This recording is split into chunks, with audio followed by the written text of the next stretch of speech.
안녕하세요. 반갑습니다. 여러분들. 무고죄, 무고죄 성립 요건에 대해서 한번 알아보겠습니다. 자, 무고죄는 사실이 아닌 것으로 상황을 꾸며내어서 고소 또는 고발하는 것을 뜻합니다.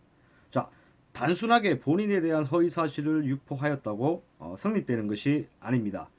무고죄의 성립 요건은요, 생각하시는 것보다 훨씬 까다롭습니다.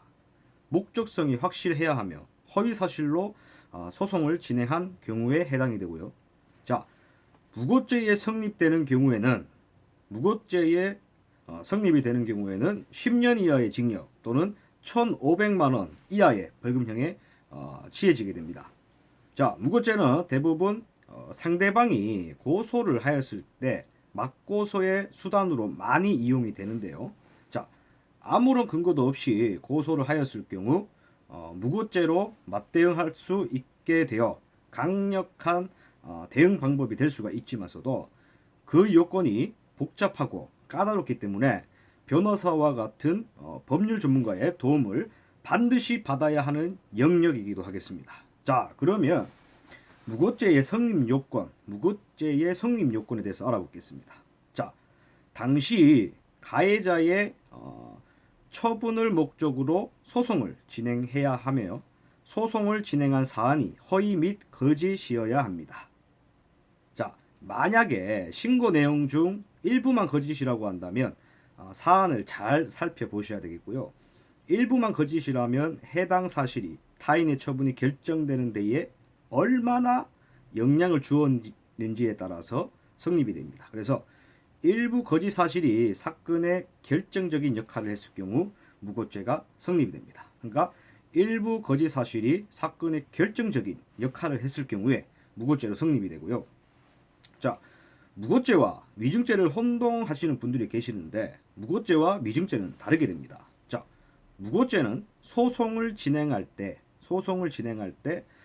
거짓 사실로 소송을 진행하게 되면 성립이 됩니다. 위증죄, 법정에서 허위 및 거짓 진술을 한 경우에 성립이 됩니다. 또 무고죄는 주체의 제한을 두지 않고요. 위증죄는 증인에게만 해당이 됩니다. 그래서 무고죄와 위증죄는요, 장소와 시기 그리고 주체가 다르고 무고죄와 위증죄의 공통점은 징계 처분과 재판이 마무리가 되기 전에 자백 또는 자수를 하게 되면 감형이 가능하게 되고요. 자, 무고죄는 허위 사실임을 알면서도 고소를 진행하는 경우에 많이 해당하게 되는데요. 자, 우리 사실은 터무니 그런 없는 주장으로 고소를 하는 경우가 많지 않기 때문에 변호사의 정확한 법적 판단에 따라 진행을 하셔야 됩니다. 자, 즉 사실관계가 약간 복잡하여 오해의 소지가 있는 정도일 때에도 고소를 당하는 입장에서는 이런 작은 부분에 쉽게 흥분하여 무고라고 생각하시는 분들이 많으신데, 이럴 때는 진짜 무고가 되는지는 혼자서 판단하지 마시고 변호사와의 상담을 통해서 해결을 하시는 것이 좋겠습니다. 자, 무고죄가 성립이 되어서 상대방을 고소하거나 고소를 당하게 되시면 형사소송에 해당이 됩니다. 형사소송. 자, 뿐만 아니라 상대방으로부터 물질적 또는 정신적 피해를 입은 사실에 대하여서 손해배상 청구 소송도 함께 진행을 할 수 있고요. 이 경우에는 상대방이 이미 고소를 한 상태이기 때문에 무고는 자연스럽게 맞고소의 형태를 띠게 됩니다. 생각보다 형량이 높은 만큼 정말로 증거가 확실하다면 상대방의 고소보다 더 강력한 이런 맞대응도 가능하게 됩니다. 자, 형사 사건에 연루가 되시면 주변 사람으로부터 이미지 실추뿐만 아니라 여러 가지 피해를 보게 됩니다. 만일 무고하게 연루되었다면 더욱 억울함을 느낄 수밖에 없겠죠. 자, 해당 사실이 허위라는 것을 알게 되었다면 그것을 증명하기 위해 적극적으로 대처를 하시고, 이럴 때는 법률사무소, 무고 고소를 검토를 하시고, 일반인이 무고를 혼자 대응하기 어려운 이유는요, 아무래도 그 상대방의 고소가 무고인지에 대한 그 법적 판단을 하셔야 되기 때문이죠. 어느 부분이 허위 사실인지, 어떤 법률의 요건을 갖춰야 하는지, 단순한 가정이 아니라 뭐 명백한 허위 사실인지를 입증하는 것은 고도의 법적 판단이 필요한 영역입니다. 그래서 무고로 섣불리 고소를 하셨다가는 무고의 무고도 성립할 수 있기 때문에 신중한 판단이 필요한 사안입니다. 자, 무고의 핵심은요, 사실관계에 대한 것이어야 합니다. 사실관계. 자, 사실관계가 허위라면 법적 판단이 맞더라도 무고에 해당을 하지만 사실관계가 진실이라면 법적 판단이 허위여도 무고는 아니게 되는 것이죠.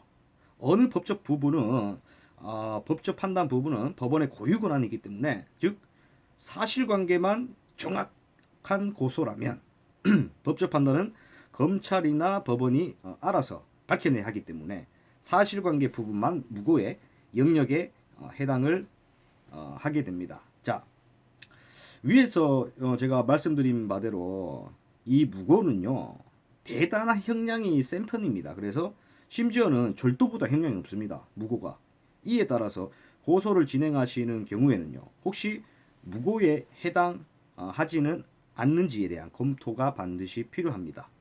자, 본인의 생각에는 이것이 사실이라고 생각하셔서 고소를 진행을 하셨다가 상대방이 무고로 맞고소를 하는 경우도 굉장히 빈번합니다.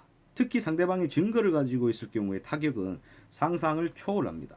이것이 흔히 말하는 입증의 문제인데요. 자, 따라서 사실인 것도 중요하지만서도 이에 대한 증거를 가지고 있어서 입증이 가능한 경우에만 고소를 진행하셔야 되고, 자, 여러분들 무고죄 한번 알아봤습니다. 무고죄. 자, 형사사건은요, 스스로 해결하기에는 너무나 중요한 사안이므로 반드시 법률 전문가의 도움을 받으셔서 진행하시는 것이 안전하다고 말씀을 드리겠습니다. 자, 지금까지 무고죄에 대해서 알아봤습니다. 감사합니다.